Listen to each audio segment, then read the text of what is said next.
자, 이제 마켓 인사이트 보시겠습니다. 자, 이제 이 그림을 좀 보여드리고 싶습니다. 이거는 뭐냐면요. 이게 뭘까요? 무슨 차트 같으세요, 여러분? 예, S&P. 정답. 나은님. 역시 슈퍼노바 멤버다우십니다.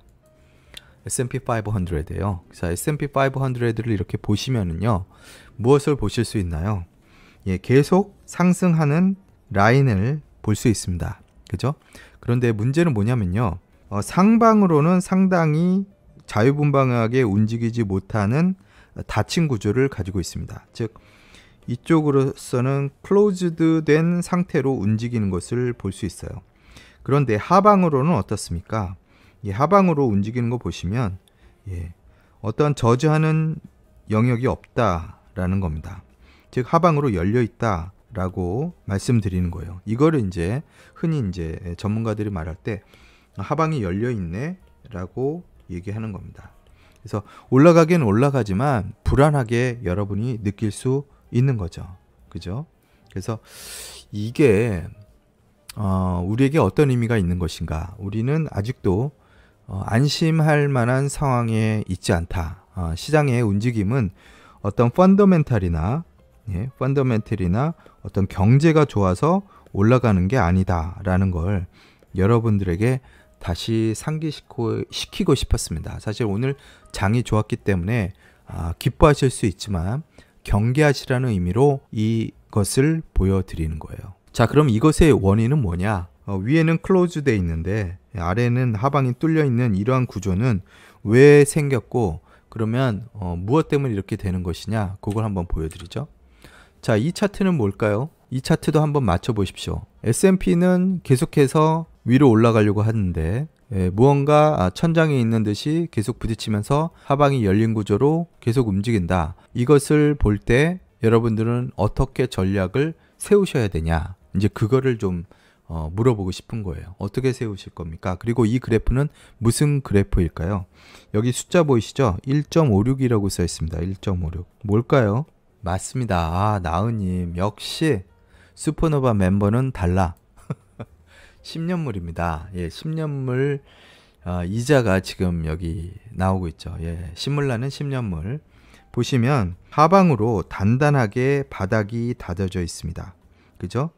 선 보이시죠? 그러면 여기는 어떻게 돼 있어요? 상방이 뚫려 있습니다. 예, 이걸 이제 상방이 뚫려 있다 이렇게 얘기해요. 바닥은 완전히 닫아져서 올라가는 게 보이죠. 그죠? 그래서 상방이 완전히 뚫려 있다라는 얘기는 뭐냐면 얘는 앞으로 얼마든지 위로 올라갈 공간이 충분히 확보되어 있다. 즉 천장이 없는 상태로 10년물은 앞으로도 계속해서 움직일 거라는 겁니다. 자, 그러면 어떤 전략을 우리가 세워야 할까요? 조심해야 됩니다. 조심해야 돼요. 10년물이 이렇게 계속 올라간다라는 건 여러분들의 포트폴리오에 10년물의 영향을 덜 받는 아이들로 채울 것인지 아니면 영향을 많이 받는 아이들로 채울 것인지를 판단하시고 채워 넣으셔야 되는 거죠. 그죠? 자, 반대로 가볼까요? 다시 S&P 500 보시면요. 위에가 닫혀 있고 아래로 뚫려 있어요. 그쵸? 정확하게 얘의 영향을 10년물의 영향을 받고 있는 것을 볼 수가 있습니다. 그래서 지금 아까도 말씀드렸지만 우리에게 가장 큰 어떤 그 단단한 움직임을 보이는 지표 이것은 무엇이다? 인플레다. 인플레이션이라는 거예요. 단단한 지표는. 이걸 좀 말씀드리려고 보여드리는 겁니다. 그래서 어디가 단단한지를 보셔야 되는 거예요. 어디가 단단하게 돼 있는지. 바닥이 단단하게 된 것은 무엇이고 천장이 단단하게 되어 있는 것은 무엇이고. 자, 이것을 알면은 왜 중요한가요? 이것을 알면 왜 중요한가요? 여전히 올라가는 가겠지만 우리에게 더 많은 기회를 주는 것들이 S&P 500 아까 그래프 보셨죠? 다시 보시겠습니다. 여러분들은 밑에서 주워서 가져갈 수 있다라는 또 다른 시각을 가지셔야 된다는 거예요. 자, 이게 너무 불안해, 안 좋아 이렇게 생각하실 수도 있겠죠. 그런데 사실 이렇게 아래로 쭉쭉 빠져준다 그러면 이건 아싸 이럴 마음을 갖는 게 필요해요. 이렇게 훅훅훅 빠질 거예요. 앞으로도 계속해서 훅훅훅 여러분들을 깜짝깜짝 놀라게 할 겁니다. 근데 그때 여러분들이 캐시가 없고 다시 들어갈 어떤 여유나 어떤 심리적인 여유 같은 게 없다. 금전적인 여유도 없다. 그럼 여러분들은 그때 실패자가 되는 겁니다. 그 시간에 실패자가 되는 거죠. 자, 이걸 다 알았는데도 나중에 딴소리 하시면 안 되는 거예요. 견고하게 움직이는 지표는 인플레와 금리일 수 있다. 그리고 S&P 500와 같은 뭐 여러 가지 것들은 하방이 완전히 열려 있다. 그래서 지하 1층, 지하 2층, 지하 3층까지도 얼마든지 빠질 수 있다. 이거를 말씀드리는 겁니다. 그러나 장기적으로는 계속해서 올라갈 것이다. 그 말씀을 드리는 거예요. 그래서 이러한 것들을 예상하지 못한다면 어때요? 늘 올라갈 때 사고 내려갈 때 파는 형국을 보여주게 되는 겁니다. 제가 수도 없이 봤습니다. 많은 분들에게서 그러한 것들을 수도 없이 봤어요. 이런 이제 뭐 거꾸로 논다고 해야 되나? 예, 그러니까 놀라지 마십시오. 앞으로 이런 일은 얼마든지 계속 곤두박질 치는 일은 계속 보여질 거예요. 왜? 하방이 열려 있습니다. 바닥이 없어요. 바닥이 없다. 이거를 생각하십시오. 자, 그럼 보시면요. 이제 또 이제 심각한 문제를 이제는 좀 말씀드려야 될 것 같습니다. 매주 그 MBA, 즉 모기지 뱅커 어소시에이션에서 통계를 발표합니다. 그 통계에 이제 헤드라인 나온 거 보시죠. 예, 모기지 디맨드 점프 8.6% 올랐다. 왜? 인터레스트 레이시 좀 내려갔기 때문에 올랐어. 그런 얘기를 하는 거 보이고요. Refinancing your mortgage now 뭐 이렇게 돼 있고요. Here's why 뭐 이런 제목들 보이시죠? 많은 경우에요. MBA가 됐든 뭐 리얼터 어소시에이션이 됐든 그 사람들이 내는 PR 자료들의 숫자들은요. 정직하지만 헤드라인 자체는 여러분에게 진실을 말하지 않습니다. 이제 제가 진실을 말씀드리겠습니다. 헤드라인은 여러분에게 진실을 말하지 않습니다. 무엇이 진실인지 이제부터 정확하게 말씀드릴 거예요. 자, 리파이낸스 론 점프 10% 맞아요. 예, 아까 뭐 8점 몇 % 정도 됐는데 10% 이상 올라간 거 맞는데 리파이낸스 부분에서만 10%가 오른 거예요. 그러니까 전체 8점 몇 %가 증가한 게 맞는데 그 중에서 리파이낸스가 10%다라는 겁니다. 자, 이 얘기는 뭐예요?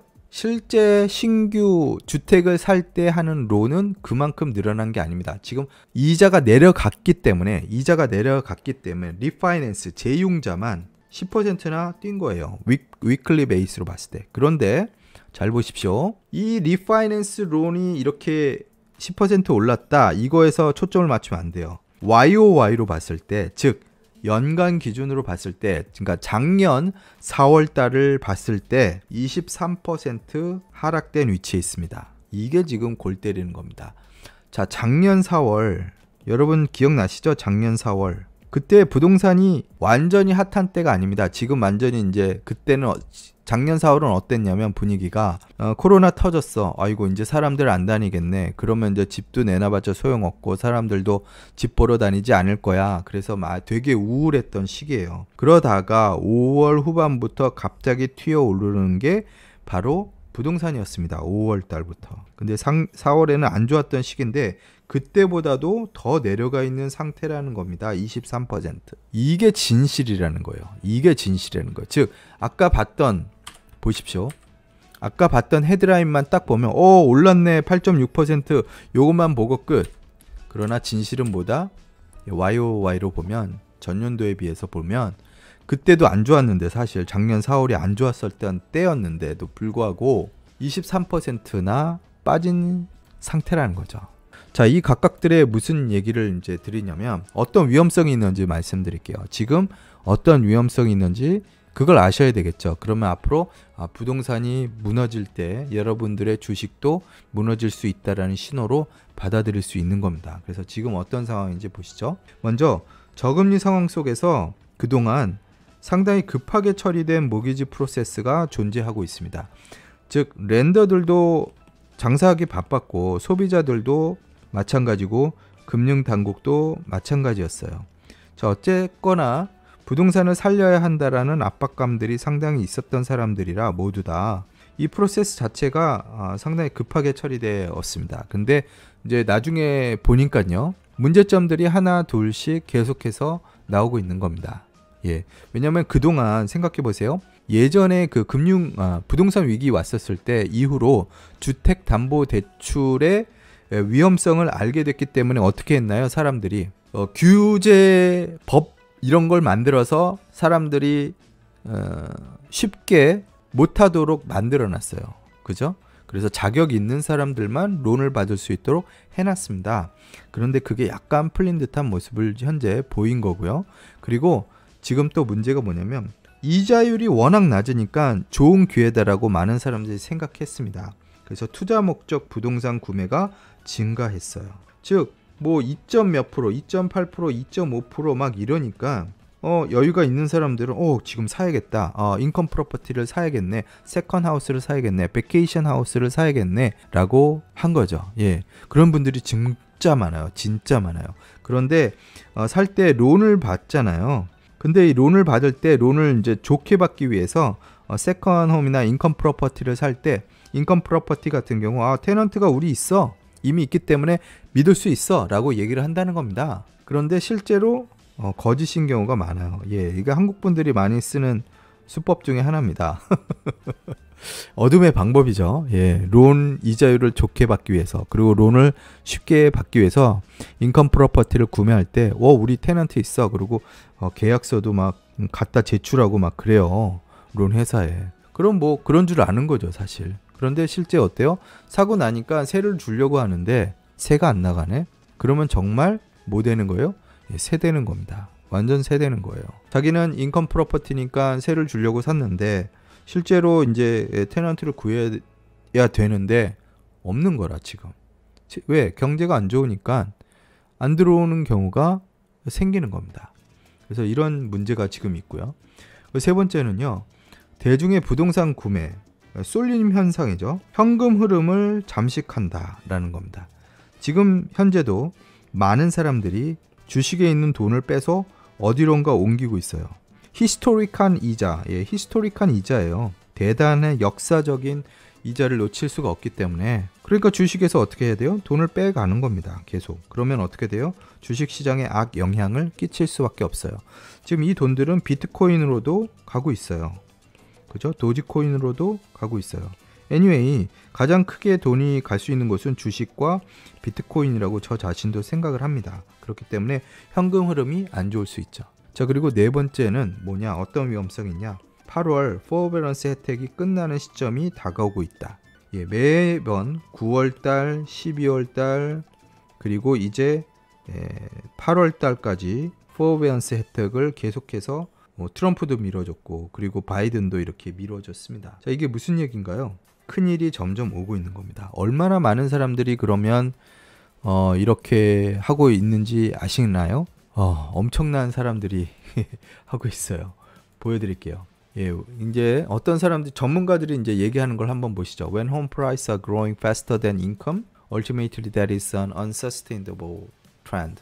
무슨 얘기냐면, 부동산이 오르는 거 좋은데, 이 홈하우스가 오르는 게 좋은데, 문제는 뭐냐면요, 인컴이 안 받쳐줄 때 이제 문제가 터지기 시작한다는 겁니다. 이 사람은 이 로버츠 디에츠, 이 사람은요, 옛날에 그 부동산 폭락에 관해서 예언을 했던 사람이에요. 자, 그게 무슨 얘기냐? 들어오는 수입보다 홈 프라이스가 더 비싸질 때 이제 문제가 생기고 트렌드가 이제 멈추게 된다는 거죠. 꺾이게 된다라는 겁니다. 꺾이게 될 수밖에 없다는 거예요. 즉, 집 가격이라는 것은 사람들의 인컴에 따라갈 수밖에 없다. 이렇게 얘기하는 겁니다. 즉, 사람들의 소득이 줄게 되면 집값도 당연히 이렇게 될 수밖에 없어 라는 겁니다.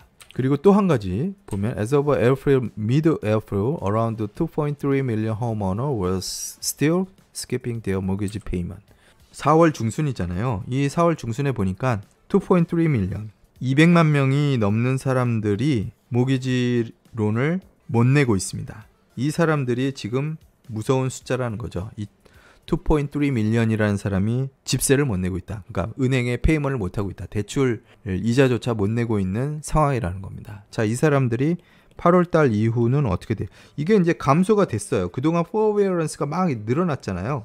그러다 감소가 됐는데도 불구하고 4월 달에 통계를 딱 내서 보니까 어때요? 이 지점에서 2.3 million이 아직도 모기지를 못 내고 있다. 이런 겁니다. 자, 이 점 무서운 거죠. 이게 물량이 다 나온다고, 쏟아져 나온다고 생각해 보십시오. 어느 순간일지 모르겠습니다. 8월 달이 될지 언제가 될지 몰라요. 또 한 번 미룰 수도 있잖아요. 그죠? 지금 바이든 대통령이 하는 거 보면 계속해서 미룰 수 있어요. 예. 자, 그러면 뭐냐? 예.